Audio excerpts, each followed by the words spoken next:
Hey y'all, how you doing? Welcome to my channel. It is 25 days of tarot, where your girl is unboxing a brand new tarot deck every day in the month of December, or at least for the first 25 if I can, do it. It's killing me, y'all. It's like so much work doing these reads. All right, so I hope you're enjoying them.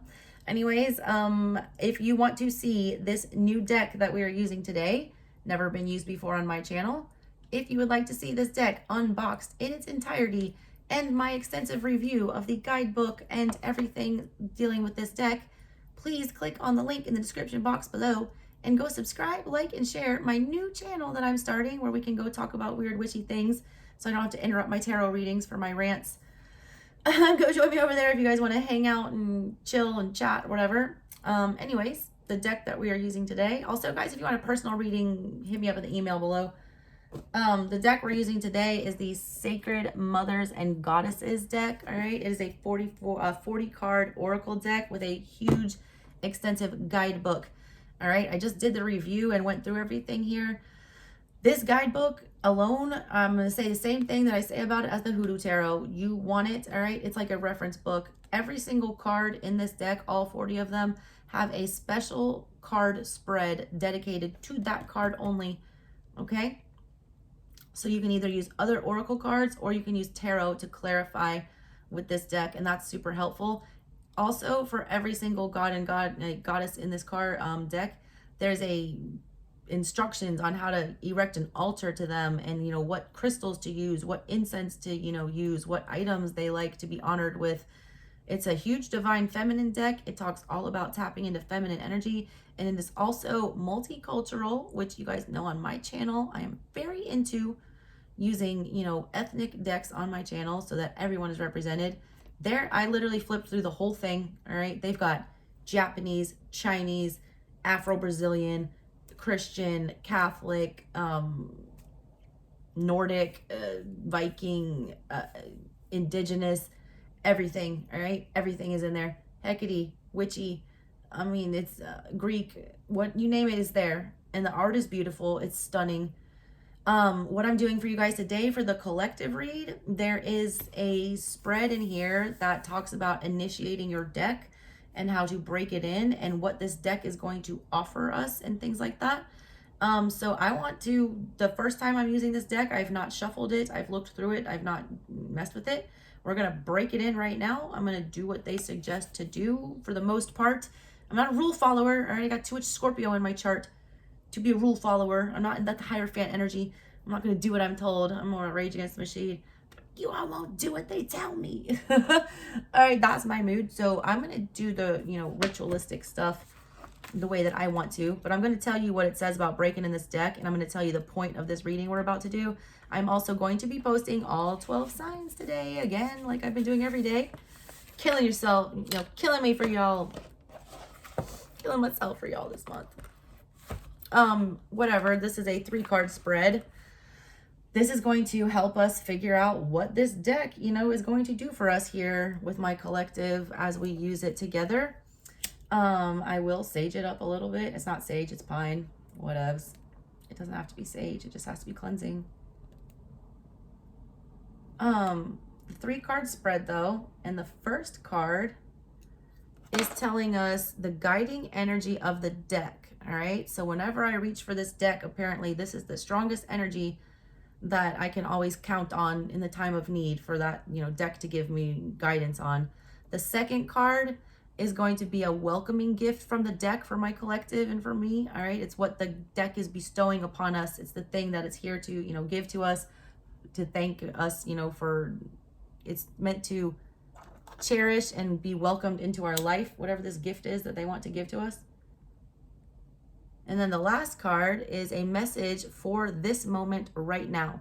This card will hold something that we need to know right now, all right? And after we do this, that's called encoding the cards with my magical energy, and then they'll be ready for use so I can go do all 12 signs. So as a collective, we're going to encode these cards today and see what messages and what powers these cards apparently are going to, give us together. New one for my channel, never done that before. All right, so there we go. they want you to like pray, meditate, all that stuff over the cards. And I'm not doing that on camera for you guys, but I am, you know, putting my good intentions in there. I'm going to shuffle the hell out of these things. For the all signs, I'm going to not do this spread. I'm going to do a different spread. I'm going to pull a card for you guys and then clarify with tarot. Still haven't decided on what the theme is going to be, so set your notification bells. And come back later on today, see what's going on. If you guys haven't joined my new channel, please go do that.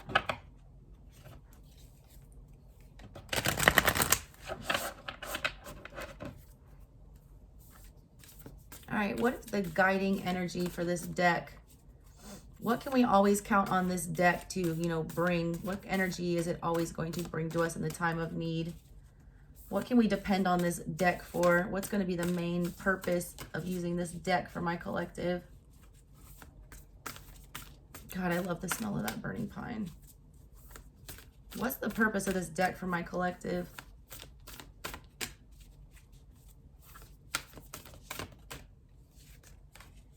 Artemis, independence and empowerment. I love that. All right, there's that card. This deck is very reminiscent of the Mother Mary deck that I use on my channel. So if it looks familiar, that's why, but it's not the same deck. She even talks about in the guidebook how she was influenced by it. All right, what is the welcoming gift from this deck? And I will read from the book for these for you guys so that you know what's going on here. What is the welcoming gift that you're giving to my collective today? Since we picked you and selected you. You guys don't know what you signed up for, deck. My collective is wild. Ooh, you. Who are you? Oh, yeah, Maya. Y'all, it's my Orisha. The gift is my Orisha. Y'all, that's the Orisha that I connect with the most. She's the mother goddess. She's the sea goddess. The gift that they're bestowing upon us is, you know, heightening my energy. It's like jacking me up. It's empowering me. First card is about empowerment. We can always count on this deck to empower us. What the gift they're bestowing on us, surrender and soothing, all right, to calm us down, all right, get us out of the Nine of Swords energy. Water energy is purifying. Water energy is cleansing. What the gift that they're giving us that we need to cherish and that we need to welcome into our life is to surrender to this divine, you know, feminine, and let it soothe us, let it heal us. They're giving us a big, warm, watery mermaid hug, and I love it.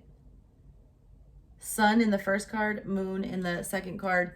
So what we can always count on for this deck is the sun to illuminate everything, to empower us, to see, you know, be independent and see what's going on. You know, the gift that they want to give us is the moon energy. Calm the confusion, all right? Calm the emotional chaos. All right, what's the last card? What's the message that my collective needs to hear right now? What's the message that we need to hear right now?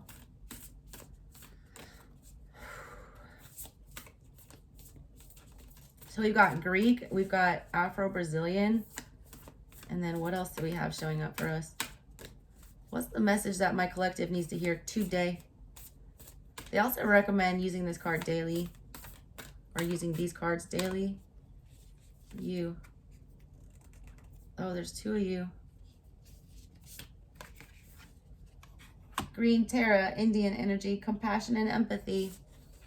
My collective is a bunch of empaths. That's the message we need to hear today. Priestess of Divination is on the bottom of everything. I like the energy that these cards are imprinting. We're imprinting. I imprinted hard though, y'all. That is literally, my friend Ginger will attest to this. That is my Orisha. She's the one who got me into the Orishas. She's the reason I have these Eshu and Pambajira books back here. And that, you know, I know who Yamaya is. That's the one that I connected with the hardest. So yes, my energy is hard in these cards. It's going to be good. All right, let's see what the energies say in this book. I'll give you a little read. All right, so the thing that we can always count on, Artemis, the goddess of the hunt, independence and empowerment. She's a Greek goddess of the hunt and the moon. Like the moon, she is known for illuminating the darkness. She shines her light on our individual paths. Known for her courageous choice to remain a virgin and hold fast to her fierce independence. Artemis is one of the most self-sufficient goddesses. She lived life on her own terms, comfortable both in solitude and in community. Though she refused to marry, she relied heavily on the love of family and friends, surrounding herself with a circle of female companions. Artemis enjoyed a fulfilling life in the mountains, accompanied by her nymphs, deer, and her adored pack of hounds. Artemis's brother was born only a few days after she was born, yet she acted as her mother's doula during his birth.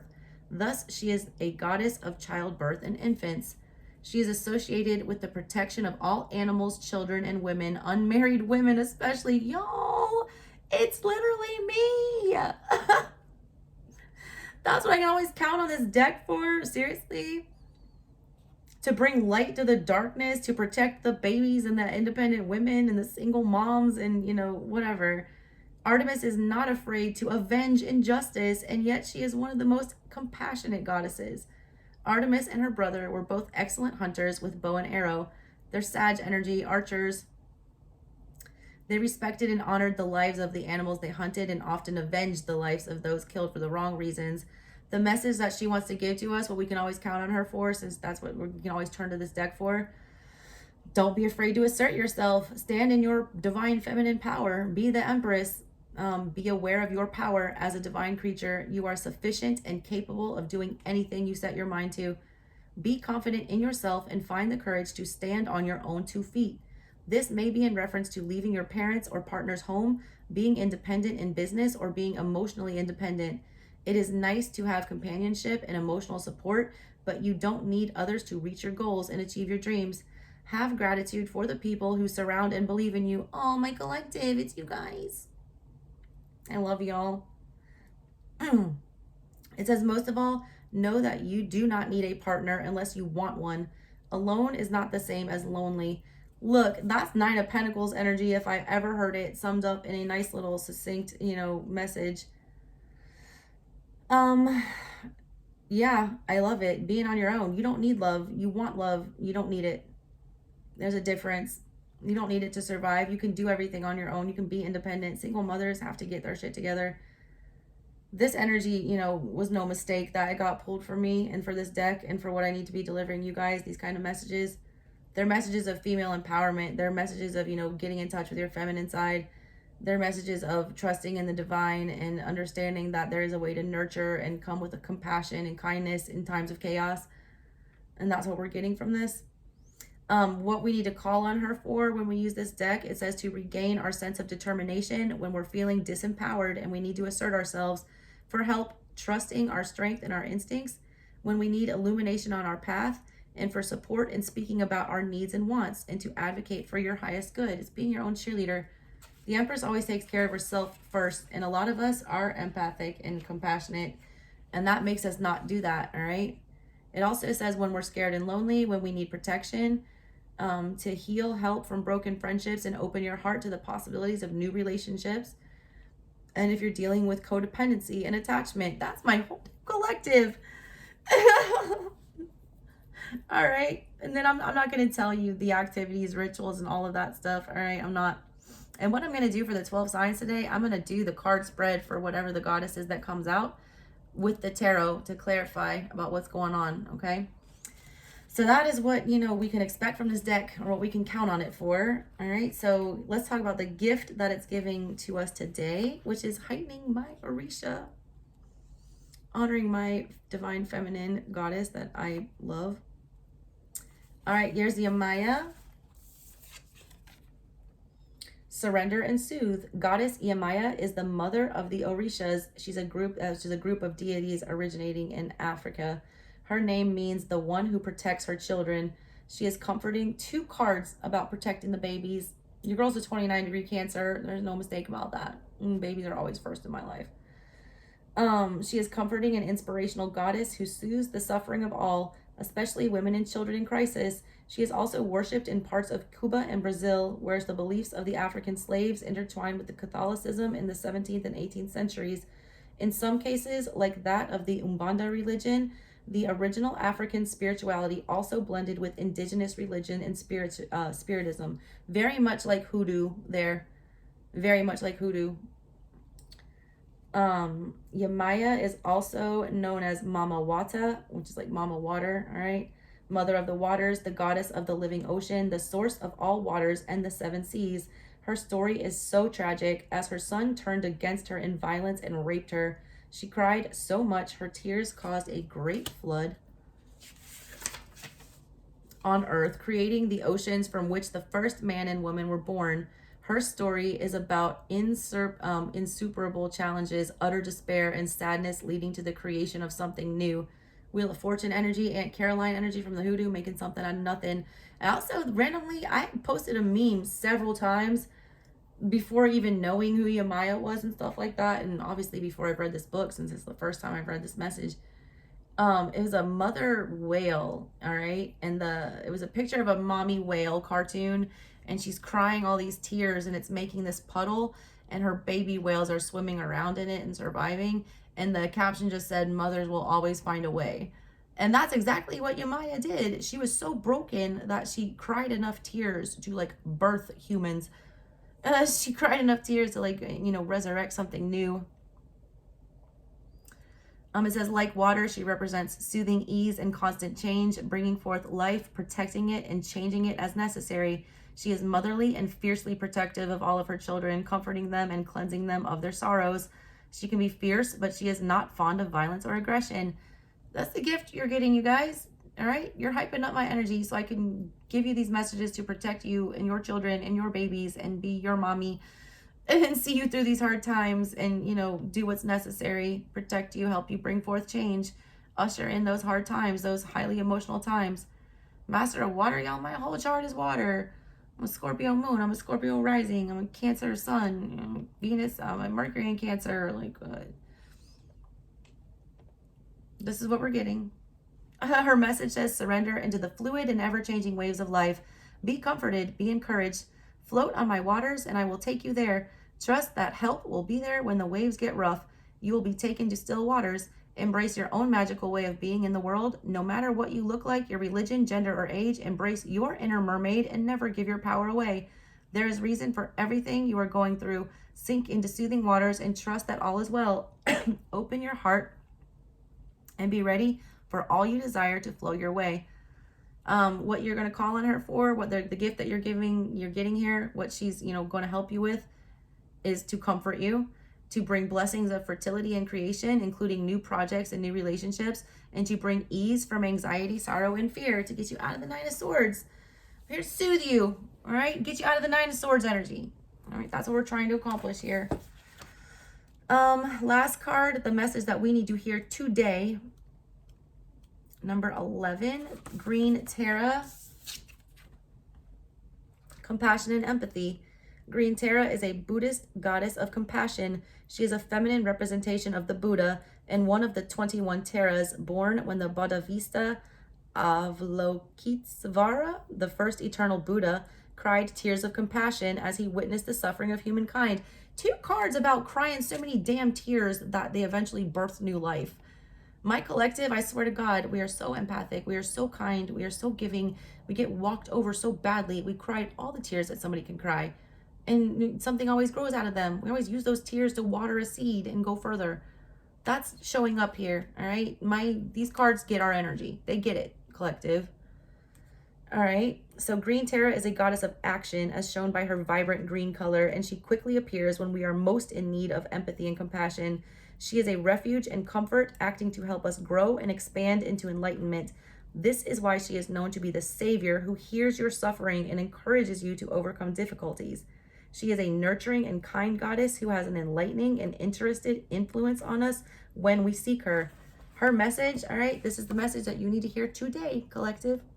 Tune in later for your individual signs. The message today says, practice empathy by seeing yourself in the other person's shoes. Try to see every situation from both sides. Are you an empath? Do you find yourself affected by everything that happens around you?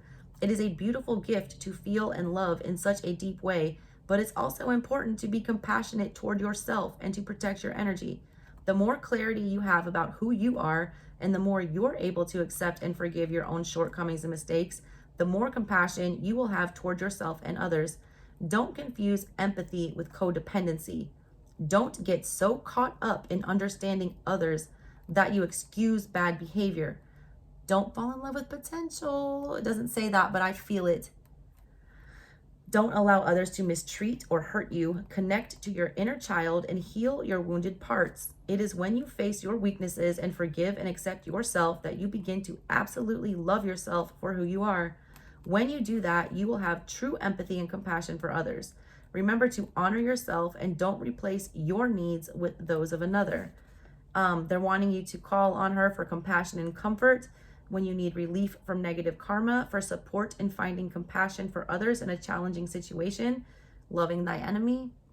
When you're in a codependent relationship or taking the role of an enabler, and when all seems hopeless, you need to when you need refuge and tenderness. All right, this is a big message for you guys. It's a one you need to hear. It constantly comes up in your readings as a theme. Over giving beyond your capacity. That's not being empathetic. That's being self-destructive. It's not the same thing. You're not being empathetic if you're causing self-harm to yourself. Therefore, you're not being empathetic to yourself. You feel all the feels, and that's hard. It makes you very hard on yourself. You constantly make excuses for people, collective. You see everyone's potential. You see the light inside everybody. You understand why a lot of people self-sabotage and why people run. You want to give chances. You want to see people be the best version of themselves. But that's not always in your best interest. That's not you being the best version of yourself. That's you, being an enabler to their code, being codependent on whatever these energies are. You need to stop doing that. A lot of you take way more than you should. All right. You allow yourself to be mistreated. Alrighty, guys. That was the collective read for today. Come back later and check out your sign. And please go look at the unboxing video because there's a lot that I talked about in that one. It was a pretty fascinating deck. All right, guys. Love y'all. Catch you next time. Bye.